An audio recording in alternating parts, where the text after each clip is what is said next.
kewajiban seorang pemimpin adalah siap untuk dihujat. Ya, jadi ini ada, tapi ya mudah-mudahan saudara, saya percaya dengan bukti. Jadi saya sampaikan ke saudara, para pimpinan, para menteri, para kepala badan, gubernur, semua, salah satu kewajiban seorang pemimpin adalah siap untuk dihujat, siap untuk difitnah, siap untuk tapi tidak boleh kita tidak boleh kita terpengaruh dan tidak boleh kita patah semangat. Semua itu kita terima sebagai koreksi juga, nggak apa-apa. Walaupun itu fitnah, itu kalau kita tahu di hati kita bahwa itu tidak benar, tapi itu jadi waspada bagi kita.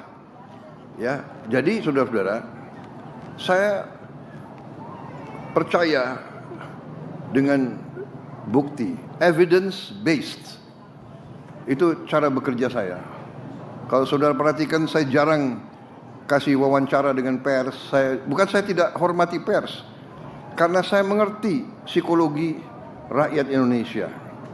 Rakyat Indonesia hanya percaya dengan bukti.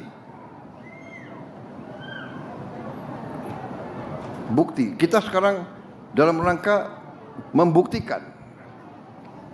Jadi kalau ada menteri-menteri pejabat turun, itu dia tidak turun untuk wisata. Dia datang, ia melihat, mencatat, mengerti, mengambil keputusan. Kan demikian. Jadi hari ini umpamanya Danantara membuktikan dalam 8 hari bisa membangun 600 hunian yang menurut saya ya cukup baik. Saya koreksi sedikit, saya tanya bagaimana ini, ya kan, seng panas, coba dipikirkan kalau bisa kita kasih apa solusi. Mungkin solusinya tidak usah mahal-mahal, solusinya mungkin dari bahan-bahan lokal, apa itu anyaman atau apa, ya kan, dari ijuk atau dari apa, dilapisi di bawahnya seng. Ya, tidak perlu bahan mahal, atau hal-hal yang sangat sederhana. Mungkin cukup dengan bahan tekstil ditutup di bawahnya seng itu.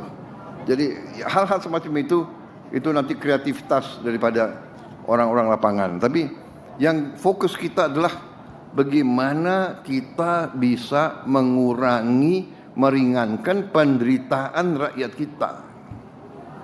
Itu pikiran kita sebagai pejabat dan pemimpin. Ya, jadi hal-hal yang nyinyir itu kita anggap sebagai katakanlah sebagai peringatan bagi kita. Tapi kita tidak boleh terpengaruh, ya. Sekali lagi, tidak datang salah, ya kan? Datang dicari kesalahan juga, ya nggak apa-apa. Jadi tugas kita, saya walaupun tidak sehari-hari sama saudara, ya saya di pusat, ya saya berpikir bagaimana saya atasi ini, membantu saudara di lapangan, ya. Tetapi sementara nasib 280 juta rakyat Indonesia tetap harus kita urus secara nasional, ya. Jadi saudara-saudara, masih ada yang mempersoalkan kenapa tidak bencana nasional. Ya, masalahnya adalah kita punya 38 provinsi. Masalah ini berdampak di 3 provinsi. Masih ada 35 provinsi lain.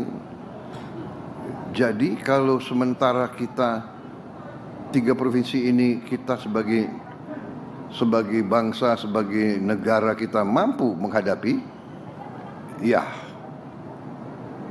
kita tidak perlu menyatakan bencana nasional. Tetapi tidak berarti kita tidak memandang ini sebagai hal yang sangat serius.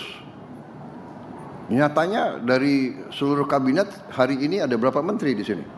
Iya kan? 2 sedang di Aceh Utara.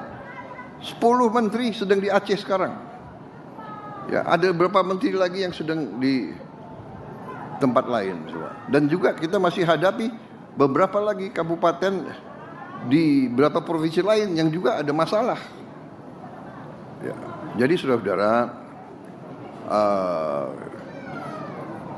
kita memandang sangat serius dan kita akan habis-habisan untuk membantu. Ya, kita sudah siapkan anggaran cukup besar. Ya.